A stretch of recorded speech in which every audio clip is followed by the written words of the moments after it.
예, 프로그램 시작하면서 말씀드린 것처럼 IPO, 기업 공개를 이제 IPO라고 하죠. 최근에 시장에 다시 훈풍이 불고 있습니다. 다행스러운 얘기죠. 예, 발행 시장도 그렇고 유통 시장도 함께 좋아지는 게 중요하니까요. 오늘은 마켓 주민 IPO하는 기업 가운데 2차전지 소재 기업 JO에 대해서 살펴봅니다. 오늘 내일 청약이 있네요. 바로 온 파트너스 이재준 대표님과 기회를 좀 엿보도록 하겠습니다. 어서 오십시오. 네, 안녕하세요. 네. 지난번에 미래반도체였나요? 그죠? 네. 소개해 주시고 나서. 그죠? 공개하는 기업들이 요즘 뜨거워요. 따상 가는 기업들이 막 나오고 있는데. 네. 오늘 소개해 주실 JO는 어떤 회사입니까? 네, JO의 사업 부분은 두 개로 나눠줄 수 있을 겁니다. 처음은 이제 플랜트 엔지니어링 부분인데요. 네. 플랜트 엔지니어링 부분은 2차 전지나 이 전지 재료 등에 들어가는 필요한 소재나 이 생산 설비 쪽 관련된 부분을 영위를 하고 있고요. 이 석유화학과 에너지 산업 관련해서 공정 설계랑 그 사업 관리, 시운전 등 이 EPC라고 하죠. 이 플랜트 엔지니어링 부분을 사업을 영위하는 부분이 있고요. 두 번째 사업 부분은 바로 이 부분이 요새 최근에 지금 핫하고 있는 바로 전자소재 탄소 나노튜브인데요. 네. 이게 2차 전지 도전제용 탄소 나노튜브 개발 및 생산을 하고 이런 부분에 제품 판매를 하고 있다라는 부분입니다. 매출 부분이 많지는 않는데 현재 이 부분이 아마 부각이 돼가지고 현재 이슈가 된 것으로 보고 있습니다. 네. 2차 전지용 탄소 나노 튜브. 네. 상당히 뭐가 좀 있어 보입니다. 네. 그러면요, 이제, 근데 이런 기업들은 사실 비중도 봐야 돼요. 2차 전지 하자 그러는데 뭐 굉장히 미미한 아직까지는 매출에 미치는 영향이 적잖아요. 전체적으로 말씀하신 플랜트 엔지니어링 또 2차 전지용 탄소 나노튜브 비중이나 또 기술력은 어느 정도입니까? 네, 이 회사가 이번에 상장 트랙이 기술 특례 상장입니다. 네. 그게 바로 2차 전지 탄소 나노튜브 부분인데 아마 기술력에 대한 부분들이 장점으로 부각될 수 있다라는 게 뭐 포인트인 것 같고요. 첫 번째 제가 사업 부분 두 개로 말씀을 드렸는데 먼저 플랜트 엔지니어링 관련된 부분을 살펴봤었을 때는 일단 30년간 이 다양한 분야에서 1000개 이상의 프로젝트 레퍼런스를 확보하고 있다는 것은 고객사한테 이제 신뢰를 가지고 있다는 부분, 그리고 이 사업 역량을 보유하고 있다라고 좀 풀이될 수 있을 것 같고요. 두 번째는 이 부분 관련해서 기술 보유 자체가 진입장벽이 있는 기술입니다. 그래서 이 최초 선정한 업체와 이 고객사를 바꾸지 않고 계속해서 이 고객사들을 지속적으로 우호 관계를 유지할 수 있다는 점에서 초기 선점에 따른 이 높은 진입장벽을 확보했다는 게 바로 이제 플랜트 엔지니어링 부분의 사업 부분에 대한 강점이라고 보시면 될 것 같고요. 이 탄소 나노튜브 전자 소재 사업 부분인데 이 탄소 나노튜브가 최근에 이제 대량 생산에 성공을 했습니다. 그렇기 때문에 이를 바탕으로 해서 국내외 이 배터리 셀 업체들과 주요 제조사와 이 공급 계약이 상용화 개시를 이제 임박해 있다라는 부분들이 현재 이제 투자 포인트로 보고 있는 것 같고요.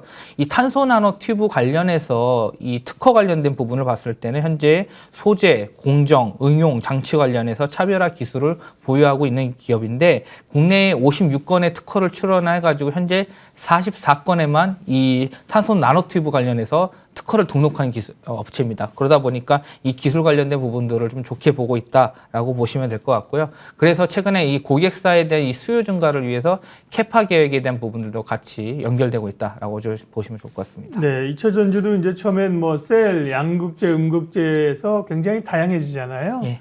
뭐 수산화 리튬 쪽이 굉장히 있었고 실리콘 음극재, 그다음에 나노 신소재 같은 경우는 CNT 도전재, 그죠? 예. 그런 쪽. 이것도 그런 도전재라고 아까 말씀하셔가지고. 맞습니다. 이 양극재 네. 도전재 네. 부분입니다. 그렇군요. 네. 예.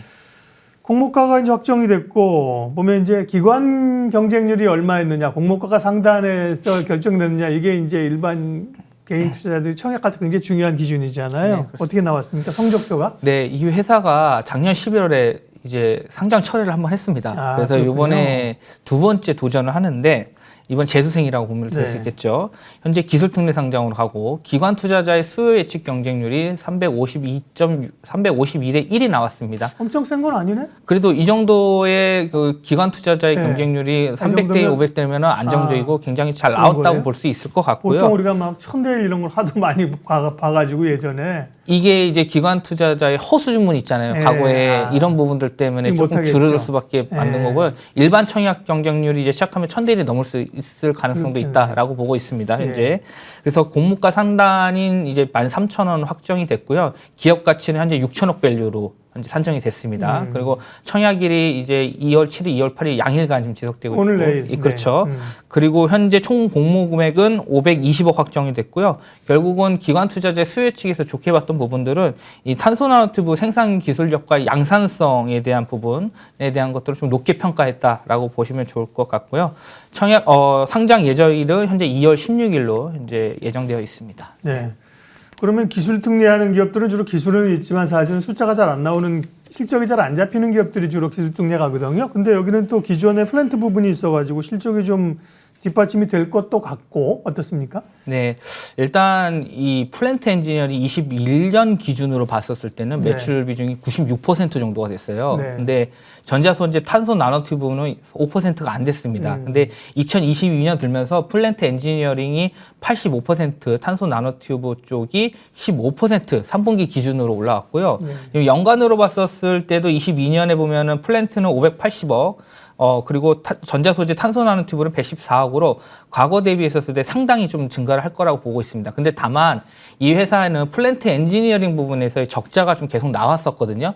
그런데 이 탄소 나노튜브에 대한 부분들이 경쟁력이라든지 이런 원가 측면이 고정비가 좀 줄어들고 관련 사업에 대한 부분들이 이익이 날 것이라는 기대감 때문에 현재 목표 예상 실적, 추정 실적을 25년까지 높게 잡았다라고 보시면 될 것 같고요. 단순히 플랜트 사업부만 봤었을 때는 투자 매력도가 굉장히 낮았을 겁니다. 근데 전자소재 사업부가 매출이 증가하면서 영업이 같이 증가하는 이 규모의 경제 효과에 대한 부분들도 발생을 한다라는 기대감 때문에 최근에 좀 좋게 보고 있는 것 같고요. 매출 따는 이제 기존 사업이 있으니까 어느 정도 되는데요. 보면 2022년까지도 한 2년 동안 영업 부분에서는 영업 적자 기록이네요, 그죠? 그렇죠. 그러니까 네. 플랜트 엔지니어링 쪽에서 수익성이 안 나왔다는 거죠. 이걸 봤었을 때는.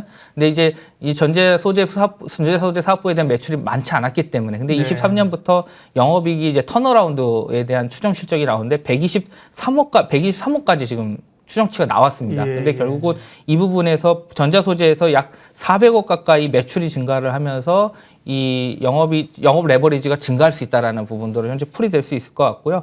회사에서는 이에 맞춰서 캐파 증설 계획이 나오고 있는데 5천 톤까지 현재 규모 생산량을 캐파할 것으로 보고 있고 이게 이 330기가와트 시의 배터리의 채택이 채용이 된다고 하는데 주요 고객사로는 현재 SK온, BYD, 그다음에 CATL에서 퍼스트 티어 배터리 업체에게 납품이 될 것이다라는 부분들 때문에 CNT 도전제 수요가 같이 증가할 것으로 보고 있다. 라고 해서 좀 긍정적으로 추정 실적으로 지금 나온 것 같습니다. 예, 실적까지 봤고요. 신규주들은 이제 물량이 전체 유통 물량이 얼마나 되고 향후에 나올 수 있는 기관들의 물량이 어느 정도 예정이 돼 있느냐, 예고돼 있느냐가 중요한데 수급 체크 좀 할까요? 네, 오버웨이 이슈 체크가 이제 반드시 공모주 할 때는 필요하죠. 그래서 현재 공모 주식을 포함했었을 때 약 560만 주 정도가 좀 약 770만 주, 약 25%가 출회될 걸로 보고 있습니다. 그러니까 유통 가능 주식수가 전체 주식수의 25% 770만 주를 얘기하는 거고요. 전체 발행 주식수는 약 3,100만 주 정도가 되겠죠. 그 정도 수준인데 보통 30% 이하면은 큰 물량이 출회되지 않는다라고 해서 시장에서 좀 풀이되고 있고요. 다만 1개월, 3개월 이후에 유통 주식수 물량, 흔히 오버웨이 이슈가 이 560만 주 전체 주식수의 18% 수준이 있고요. 그다음에 1년 이후의 물량들이 이제 SK 이노베이션 보유 지분이 약 150만 주, KF-J로 신기술 투자조합에서 약 120만 주 정도 물량이 출회될 것으로 보고 있습니다. 그래서 단기적으로 봤었을 때는 1개월에서 3개월에 대한 물량에 대한 오버웨이 부담은 있다라고 좀 보시면 좋을 것 같고요. 2월 16일에 상장인데 2월 16일 현재까지 2차전지 주가 흐름은 좋습니다. 그렇기 때문에 큰 2차전지에 대한 이슈가 뭐 리스크 요인이 나오지 않는다면은 이 시초가 상승 가능성이 좀 높아 보인다. 지금 원래 이 회사는 멀티플 자체 PER이 높지 않아요. 왜냐하면 적자 22년 기준은 적자이기 때문에. 근데 23년에 대한 흑자 전환으로 실현했을 때도 아직은 멀티플이 높다라고 볼 수 있는데 이 회사의 기업 가치는 EV 에비타로 유사 기업 대비 했었습니다. 설비 투자가 많기 때문에 이 감가상각이 많이 반영이 돼서 EV 에비타로 좀 반영을 해서 5.3배 수준의 기업 가치가 나왔다. 라고 보시면 되고요. 거기에서 좀 할인율이 적용된 거죠. 그렇기 때문에 일단은 공모주에 대한 투자가 할인이 적용된 우리가 일반 투자자들이 시장에 참여를 하기 때문에 이 어쨌든 디스카운트, 저점 매수의 요인이 있다라고 생각을 해서 시초가 상승 가능성은 높아 보인다라고 좀 말씀을 드리도록 하겠습니다. 네. 청약 해도 되겠네요. 근데 이제 요즘 분위기가 좋고, 그죠? 기업 공개 2차 전지가 좋으니까 청약 기회는 충분히 있어 보이고요. 다만 뭐 원하는 물량을 또 받기는 어렵잖아요. 경쟁률이 있는 거는. 그럼 이제 청약 1차적으로 청약 전략, 그 다음에 청약 이후에 또 흐름들을 보면서 좀 트레이딩 해보는 것도, 투자하는 것도 나쁘지 않네요. 네, 일단은 이 회사가 중장기적인 리스크 요인이라고 생각을 했었을 때는 이 원자재 관련해서 수급 불안에 대한 예. 부분들이 아마 가격 변동성이 나올 수 있을 것 같고요. 아무리 설비 투자를 하면 이제 원자재를 이제 또 수입을 해야 되잖아요. 그렇죠. 예. 이 부분 관련된 리스크가 발생할 수 있고, 두 번째로는 지금 현재 사업 부분의 주력 매출인 이 플랜트 엔지니어링 부분에서에 대한 이 실적에 대한 악화가 지금 계속 지속되고 있었기 때문에 지금 현재까지 실적이 좋지 않거든요. 그 부분에서는.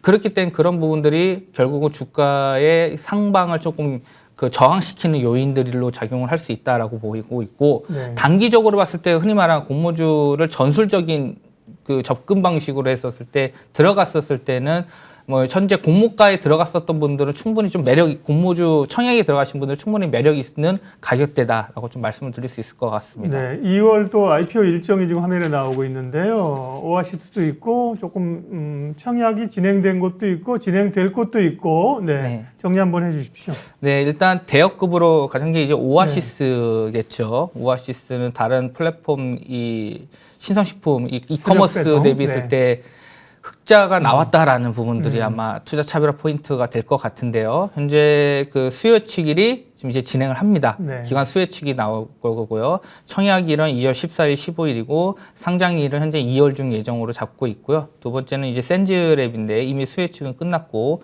청약일은 2월 6일, 2월 7일이고 그다음 상장일이 2월 15일입니다. 그리고 스튜디오 미로드 수요 측과 청약일은 현재 마감된 상황이고요. 상장도 이제 됐죠. 그다음에 꿈비는 2월 9일에 현재 상장 예정이고, 마지막에 자람 테크놀로지 같은 경우에는 수요 측일이 2월 15에서 16일이 있고, 그다음에 청약일은 2월 20일, 2월 23 양일간 진행되고 상장일은 3월 중에 예정되어 있습니다. 네, 스튜디오 미르는 오늘 뭐 따상 갔어요. 예. 분위기 아주 뜨겁습니다. IPO 시장이요. 근데 말씀드린 것처럼 좋은 기업들은 사실은 원하는 만큼 물량을 받기 좀 어려운 건데, 그래도 좀 어느 정도 안정적 수익을 얻으니까 거기서 수익 내고, 또 좋으면 이제 상장하고 나서 기회를 노릴 수 있고 그렇습니다. 예. 오늘 마켓 주미는 오늘 내일 청약하는 JO에 대해서 살펴봤습니다. 바로온 파트너스 이재준 대표님 함께했습니다. 고맙습니다. 말씀